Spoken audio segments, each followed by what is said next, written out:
Okay, folks, what do we got? Hi, this is a 27-year-old female, two-car MVA. She's unseatbelt front seat passenger. A motor vehicle is a very dangerous machine that can kill or maim you or the people you love in an instant. Betty, do you have any pain anywhere? Motor vehicle accidents take their toll. If you're lucky enough to survive, it can take a long time to recover, and your mind and body may never be the same. Accidents can affect the lives of victims and their families forever. You've had a car accident. I'm just grateful that trained and skilled emergency services teams are there to help me if I ever need it, but I wonder if that's enough. Not always. Sometimes the accidents are so severe that it takes everyone working together in order to save a victim's life. Accident scenes can be a real mess. Many times there are multiple victims that need our help. Sometimes the victim is still trapped in their vehicle. We have to get them out before we can even begin to offer advanced medical assistance. The car can end up well off the road, and it may be difficult for us to even get to the vehicle. Add auto fuel to the equation, and now we're dealing with a potential explosion. The best way to limit loss of lives from accidents is by preventing them. Prevention can save lives, but factors like weather conditions, drowsiness, speeding, road rage, and driving under the influence still cause accidents every day. Unfortunately, that's true. You don't have to be in a car to be involved in a motor vehicle accident. Pedestrians are struck by moving vehicles every year, and so many of these accidents lead to fatalities because it's difficult for a fragile human body to survive an encounter with a ton of steel, even if the vehicle is traveling at a fairly slow speed. The saddest part is that so many of the pedestrians involved in accidents are children. And so that we'll better understand accidents involving pedestrians, here's 11-year-old Noah, who lives in Beaverton, to tell us about his close call with a moving car.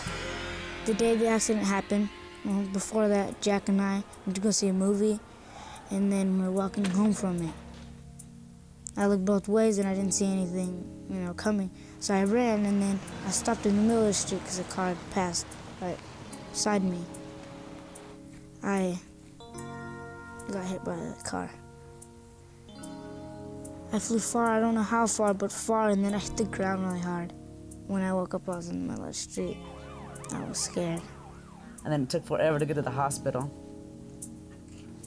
And when I got there and I seen Noah laying there, he had blood on him and everything, and a neck brace.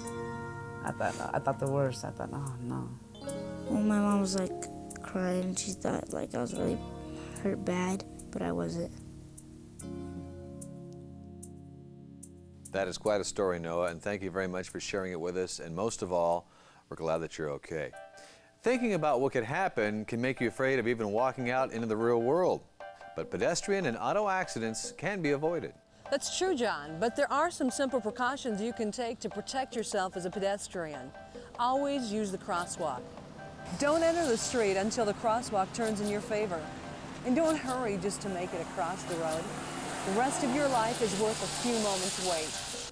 Even if it's just walk, don't walk. Just wait for a few seconds and then go, because there's always that one car. Try to avoid walking on the edge of any road, especially at night. But if you do have to, always walk against the oncoming traffic and wear bright clothing, or even better, why not wear reflectors? A few simple precautions can save your life. 10,000 fewer people would die in auto crashes each year if all adults wore their safety belts and all children were seated in the back seat in the proper restraints. This close call tip reminds us to buckle up. I'm betting Oregonians will learn to do the smart thing so they can keep safe on our roads and highways. Please watch. Okay, I'll raise you 2 seat belts, one for each of the adults in the front seats. I'll match you that and bet you 1 child car seat. I'll call that and raise you 1 car seat for children and 1 rear-facing car seat for kids under 20 pounds. That's tough. I'll see you that and raise you no kids in the front seats ever. Betting on a safe ride home? Beat the odds. Buckle up. Up next, the most common and yet most preventable cause of auto accidents.